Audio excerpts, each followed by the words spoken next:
$100 trillion of the world's industries is represented in this room today.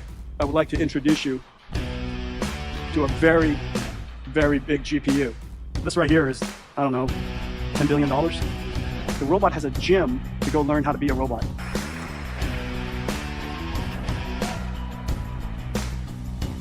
About the same size. I think we have some special guests. Do we?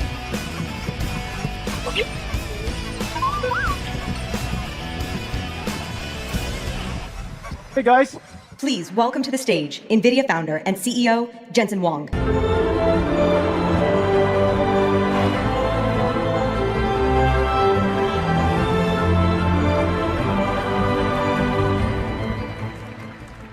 Welcome to GTC.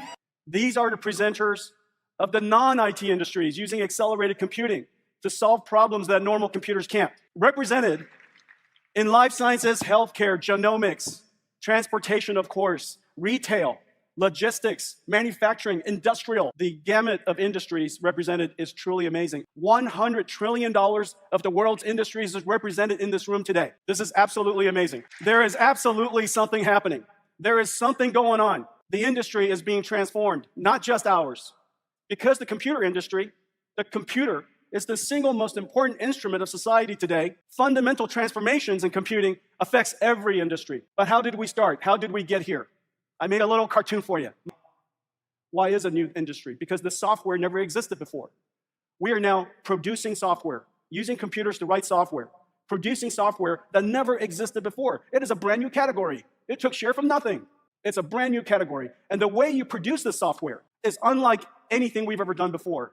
In data centers, generating tokens, producing floating point numbers at very large scale. As if, in the beginning of this last industrial revolution, when people realized that you would set up factories, apply energy to it, and this invisible, valuable thing called electricity came out, AC generators. And 100 years later, 200 years later, we are now creating new types of electrons, tokens, using infrastructure we call factories, AI factories, to generate this new, incredibly valuable thing called artificial intelligence. A new industry has emerged. We created a processor for the generative AI era. And one of the most important parts of it is content token generation. We call it, this format is FP4. The rate at which we're advancing computing is insane, and it's still not fast enough, so we built another chip. This chip is just an incredible chip. We call it the NVLink switch.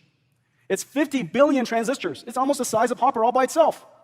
This switch chip has 4 NVLinks in it, each 1.8 terabytes per second, and it has computation in it, as I mentioned. What is this chip for? If we were to build such a chip, we can have every single GPU talk to every other GPU at full speed at the same time. You can build a system that looks like this.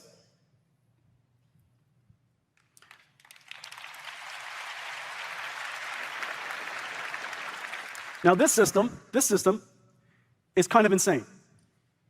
This is one DGX. This is what a DGX looks like now. Just so you know, there are only a couple, 2, 3 exaflops machines on the planet as we speak. And so this is an exaflops AI system in one single rack. Accelerated computing has reached the tipping point. General purpose computing has run out of steam. We need another way of doing computing so that we can continue to scale, so that we can continue to drive down the cost of computing, so that we can continue to consume more and more computing while being sustainable. Accelerated computing is a dramatic speed up over general purpose computing. And in every single industry we engage, and I'll show you many, the impact is dramatic. But in no industry is it more important than our own. The industry of using simulation tools to create products. In this industry, it is not about driving down the cost of computing, it's about driving up the scale of computing. We would like to be able to simulate the entire product that we do completely in full fidelity, completely digitally, in essentially what we call digital twins. We would like to design it, build it, simulate it, operate it completely digitally. In order to do that, we need to accelerate an entire industry. One of the industries that benefited tremendously from scale, and you all know this one very well, large language models. Basically, after the transformer was invented, we were able to scale large language models at incredible rates. effectively doubling every 6 months. Now, how is it possible that by doubling every 6 months, that we have grown the industry, we have grown the computational requirements so far? And the reason for that is quite simply this. If you double the size of the model, you double the size of your brain, you need twice as much information to go fill it. And so every time you double your parameter count, you also have to appropriately increase your training token count. The combination of those two numbers becomes the computation scale you have to support.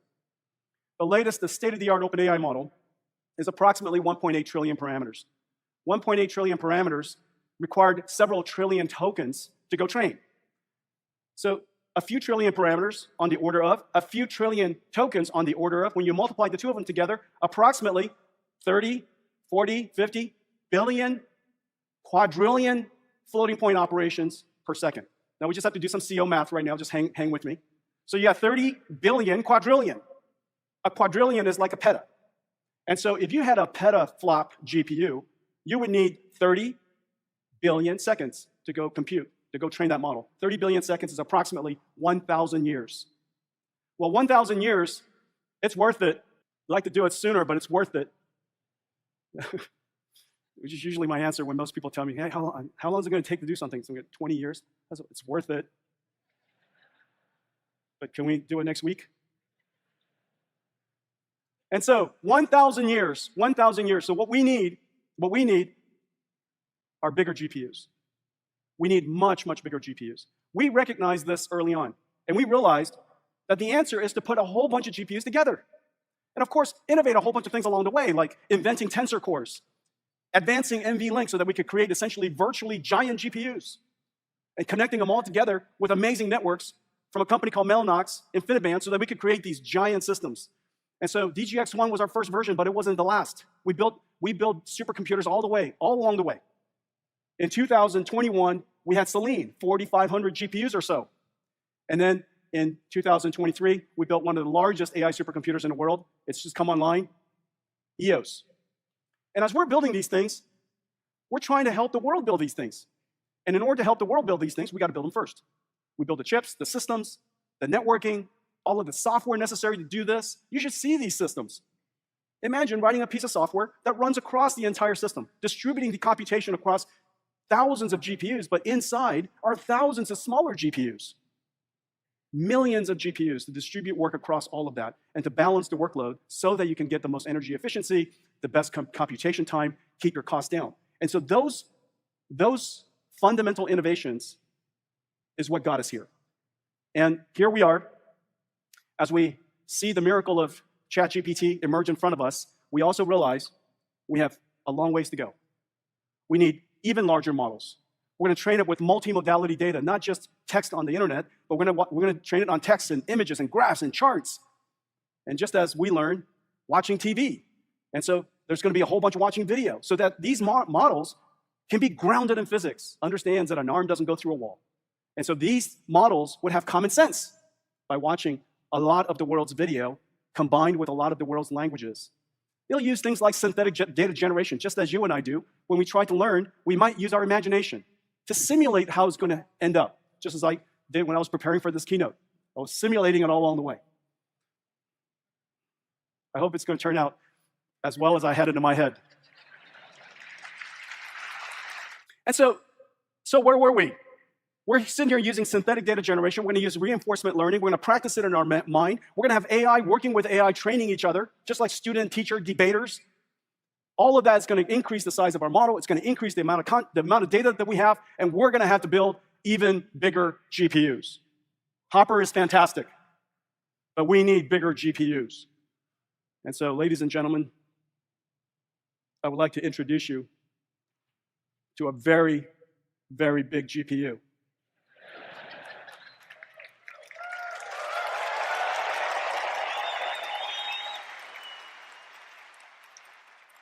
Named after David Blackwell, a mathematician, game theorists, probability. We thought it was a perfect name. Blackwell, ladies and gentlemen, enjoy this.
Blackwell is not a chip. Blackwell is the name of a platform. People think we make GPUs, and we do, but GPUs don't look the way they used to. 208 billion transistors, and so you could see, I can see, that there's a small line between two dies. This is the first time two dies have abutted like this together in such a way that the two dies think it's one chip. There's 10 terabytes of data between it, 10 terabytes per second, so that these two sides of the Blackwell chip have no clue which side they're on. There's no memory locality issues, no cache issues. It's just one giant chip. And it goes into two types of systems. The first one is form-fit function compatible to Hopper. And so you slide on Hopper and you push in Blackwell. That's the reason why one of the challenges of ramping is going to be so efficient. There are installations of Hoppers all over the world, and they could be the same infrastructure, same design, the power, the electricity, the thermals, the software, identical, push it right back. And so this is a Hopper version for the current HGX configuration. And this is what the second Hopper looks like this. Now, this is a prototype board. This is a fully functioning board, and I'll just be careful here. This right here is, I don't know, $10 billion. The second one's 5. It gets cheaper after that, so any customers in the audience, it's okay. The Grace CPU has a super fast chip-to-chip link. What's amazing is this computer is the first of its kind where this much computation, first of all, fits into this small of a place. Second, it's memory coherent. They feel like they're just one big happy family working on one application together. So it turns out, all of the specs is fantastic, but we need a whole lot of new features in order to push the limits beyond, if you will, the limits of physics. We would like to always get a lot more X factors. And so one of the things that we did was we invented another transformer engine, the second generation. It has the ability to dynamically and automatically rescale and recast thousands of GPUs. It's running for weeks and weeks on weeks, and you want to make sure that the training job is going to converge. And so this new transformer engine, we have a 5th generation NVLink. It's now twice as fast as Hopper, but very importantly, it has computation in the network. And the reason for that is because when you have so many different GPUs working together, we have to share our information with each other. We have to synchronize and update each other. And every so often, we have to reduce the partial products and then rebroadcast out the partial products, the sum of the partial products, back to everybody else. And so there's a lot of what is called all reduce and all to all and all gather. It's all part of this area of synchronization and collectives so that we can have GPUs working with each other. Having extraordinarily fast links and being able to do mathematics right in the network allows us to essentially amplify even further. So even though it's 1.8 terabytes per second, it's effectively higher than that. And so it's many times that of Hopper. The likelihood of a supercomputer running for weeks on end is approximately 0.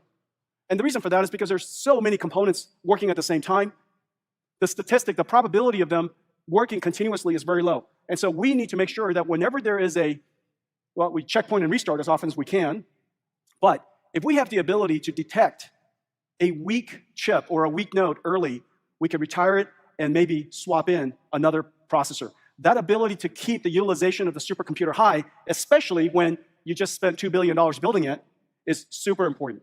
And so every single gate, every single bit of memory on the Blackwell chip and all the memory that's connected to it. It's almost as if we shipped with every single chip its own advanced tester that we test our chips with. This is the first time we're doing this, super excited about it. And we have to find a way to distribute work across all of these different GPUs and parallelize it in a way that allows us to achieve both. And it turns out the search space is enormous. In the future, data centers are going to be thought of, as I mentioned earlier, as an AI factory. An AI factory's goal in life is to generate revenues. Generate, in this case, intelligence in this facility, not generating electricity, as in AC generators, but of the last industrial revolution and this industrial revolution, the generation of intelligence. And so this ability is super, super important. The excitement of Blackwell is really off the charts. When we first, this is a year and a half ago, 2 years ago, I guess 2 years ago, when we first started to go to market with Hopper, we had the benefit of two CSPs joined us in a launch, and we were delighted. And so we had 2 customers. We have more now.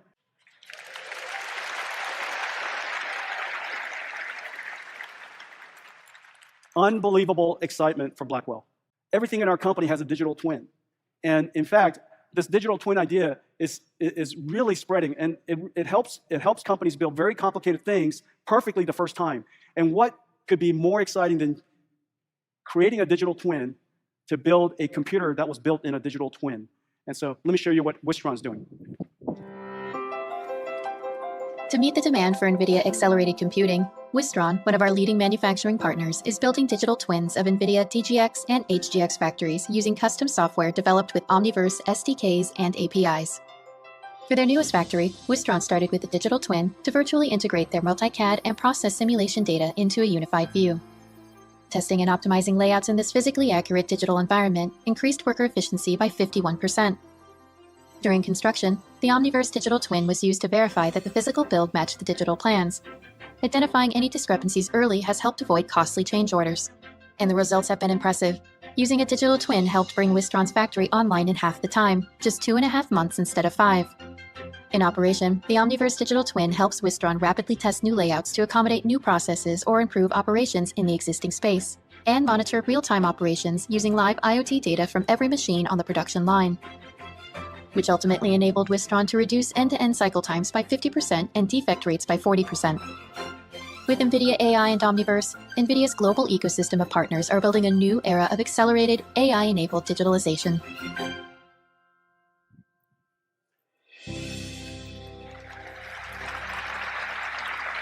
That's the way it's going to be in the future. We're going to manufacture everything digitally first, and then we'll manufacture it physically. 2012, AlexNet. You put a cat into this computer, and it comes out and it says, cat. And we said, oh my God, this is going to change everything. You take 1 million numbers, across 3 channels, RGB. These numbers make no sense to anybody. You put it into this software, and it dimensionally reduces it.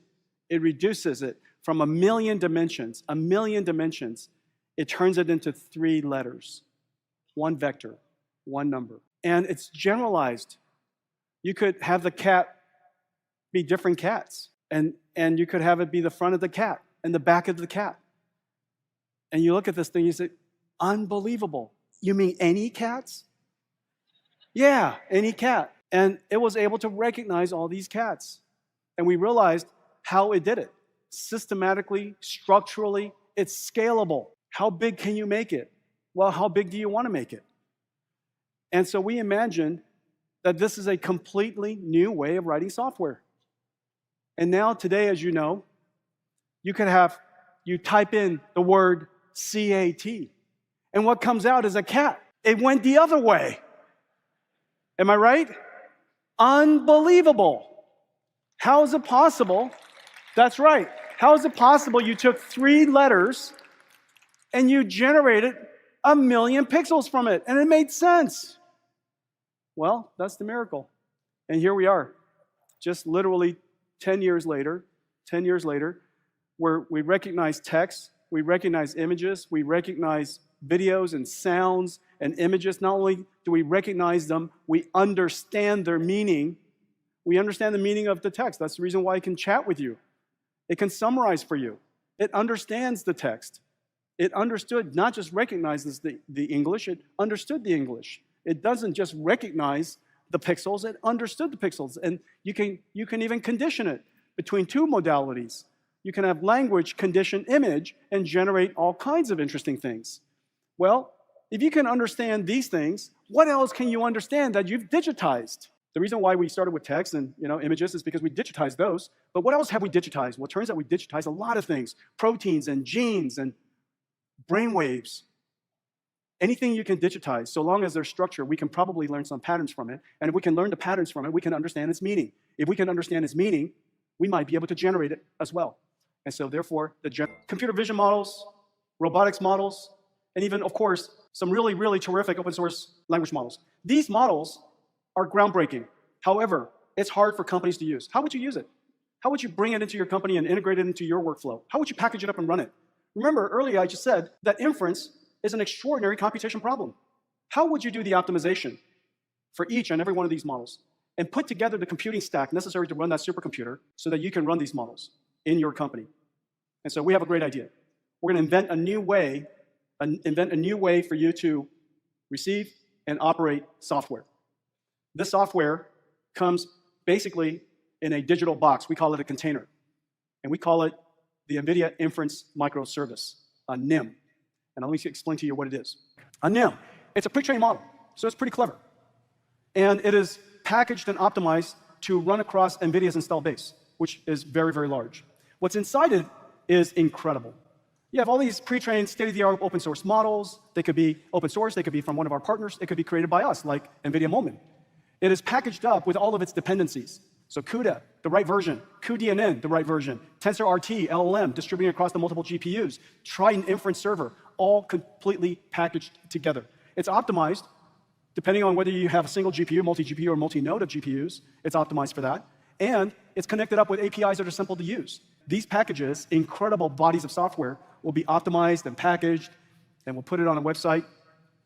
And you can download it, you can take it with you, you can run it in any cloud, you can run it in your own data center, you can run in workstations if it fit, and all you have to do is come to ai.nvidia.com. We call it NVIDIA Inference Microservice, but inside the company, we all call it NIMS. We have a service called NeMo Microservice that helps you curate the data, preparing the data so that you could teach this, onboard this AI. You fine-tune them, and then you guardrail it. You can even evaluate the answer, evaluate its performance against other examples. And so we are effectively an AI foundry.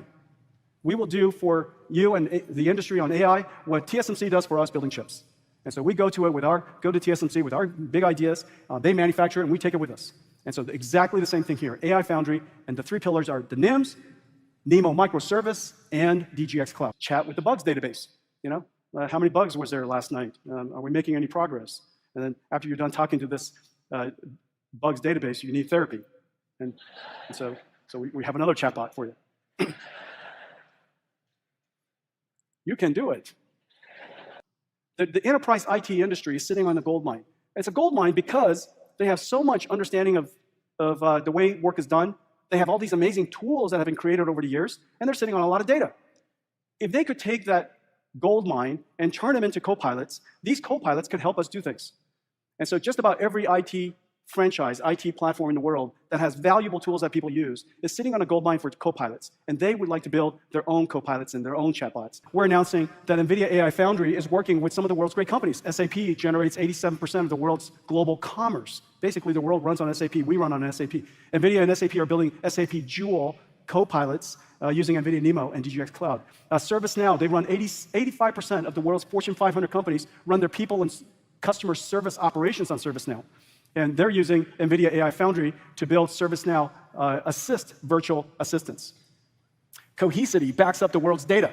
They're sitting on a gold mine of data. Hundreds of exabytes of data, over 10,000 companies. NVIDIA AI Foundry is working with them, helping them build their Gaia generative AI agent.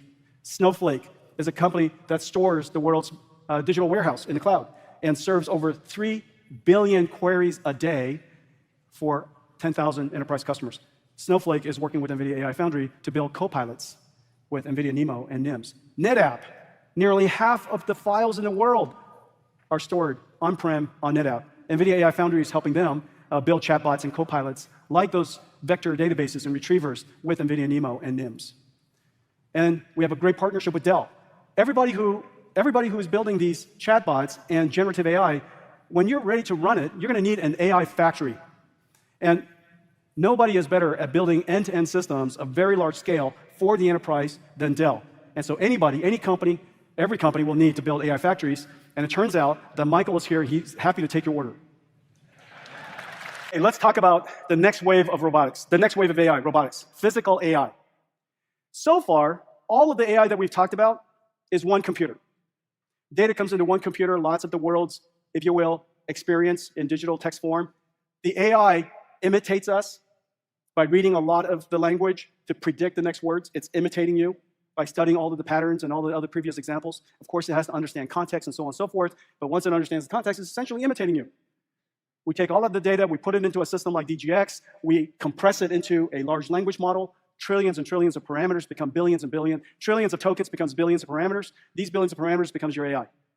Well, in order for us to go to the next wave of AI, where the AI understands the physical world, we're gonna need 3 computers. The first computer is still the same computer. It's that AI computer that now it's gonna be watching video, and maybe it's doing synthetic data generation, and maybe there's a lot of human examples, just as we have human examples in text form, we're gonna have human examples in articulation form, and the AIs will watch us, understand what is happening, and try to adapt it for themselves into the context. And because it can generalize with these foundation models, maybe these robots can also perform in the physical world fairly generally. So I just described, in very simple terms, essentially what just happened in large language models, except the ChatGPT moment for robotics may be right around the corner. And so we've been building the end-to-end systems for robotics for some time. I'm super, super proud of the work. We have the AI system, DGX.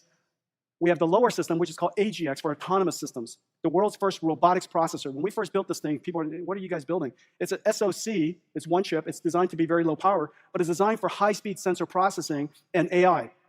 And so if you want to run transformers in a car, or you want to run transformers in anything that moves, we have the perfect computer for you. It's called the Jetson. And so the DGX on top for training the AI, the Jetson is the autonomous processor, and in the middle, we need another computer. Whereas large language models have the benefit of you providing your examples and then doing reinforcement learning human feedback. What is the reinforcement learning human feedback of a robot? Well, it's reinforcement learning physical feedback. That's how you align the robot. That's how the robot knows that as it's learning these articulation capabilities and manipulation capabilities, it's going to adapt properly into the laws of physics. And so we need a simulation engine that represents the world digitally for the robot, so that the robot has a gym to go learn how to be a robot. We call that virtual world Omniverse. And the computer that runs Omniverse is called OVX, for every single one. Now, I'm gonna show you one super example of how AI and Omniverse are gonna work together. The example I'm gonna show you is kind of insane, but it's going to be very, very close to tomorrow. Basically, the system I just described will have Omniverse Cloud that's hosting the virtual simulation, and AI running on DGX Cloud, and all of this is running in real time. Let's take a look. The future of heavy industries starts as a digital twin. The AI agents helping robots, workers, and infrastructure navigate unpredictable events in complex industrial spaces will be built and evaluated first in sophisticated digital twins.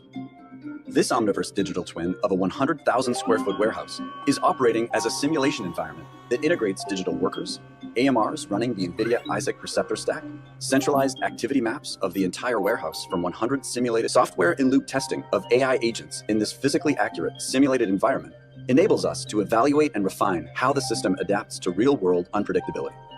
Here, an incident occurs along this AMR's planned route, blocking its path as it moves to pick up a pallet. NVIDIA Metropolis updates and sends a real-time occupancy map to CoOp, where a new optimal route is calculated. The AMR is enabled to see around corners and improve its mission efficiency. With generative AI-powered Metropolis Vision Foundation models, operators can even ask questions using natural language. The visual model understands nuanced activity and can offer immediate insights to improve operations. All of the sensor data is created in simulation and passed to the real-time AI, running as NVIDIA Inference Microservices, or NIMs. And when the AI is ready to be deployed in the physical twin, the real warehouse, we connect Metropolis and Isaac NIMs to real sensors with the ability for continuous improvement of both the digital twin and the AI models. We have a great partnership with Siemens. Siemens is the world's largest industrial engineering and operations platform. You've seen now so many different companies in the industrial space. Heavy industries is one of the greatest final frontiers of IT.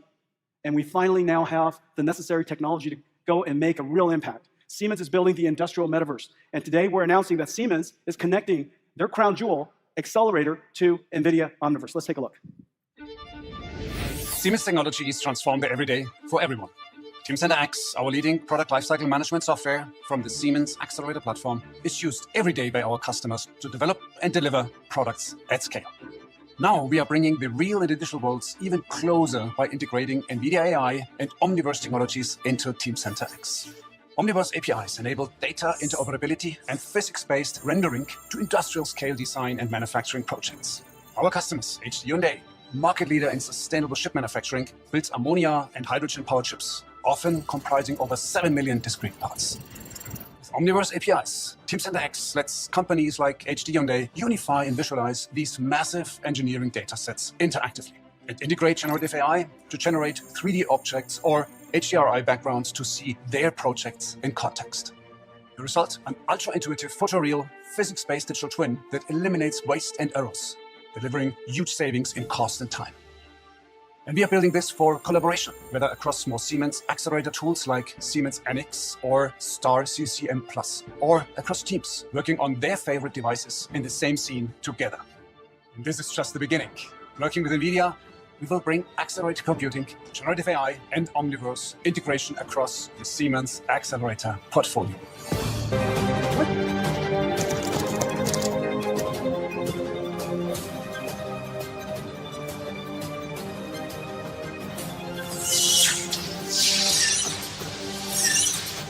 Today we're announcing that Omniverse Cloud streams to the Vision Pro. And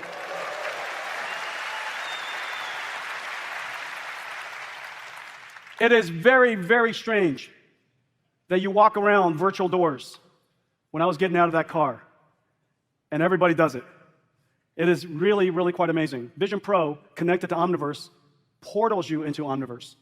And because all of these CAD tools and all these different design tools are now integrated and connected to Omniverse, you can have this type of workflow. Really incredible. This is NVIDIA Project Groot, a general-purpose foundation model for humanoid robot learning.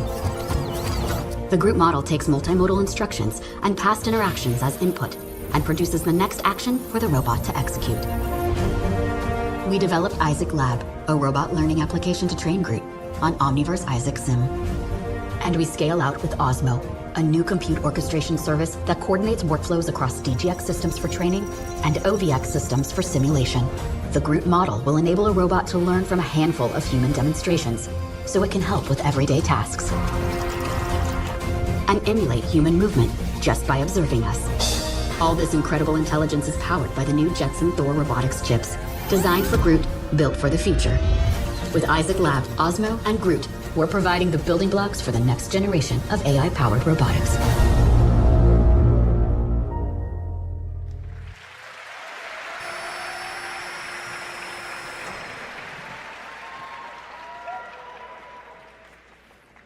About the same size.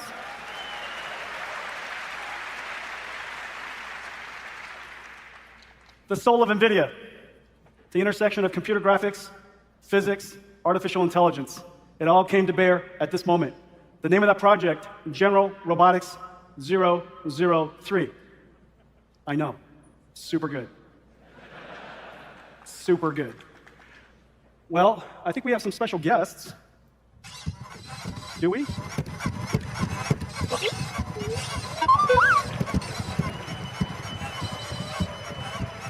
Hey guys. So I understand you guys are powered by Jetson. They're powered by Jetsons, little Jetson robotics computers inside. They learn to walk in Isaac Sim.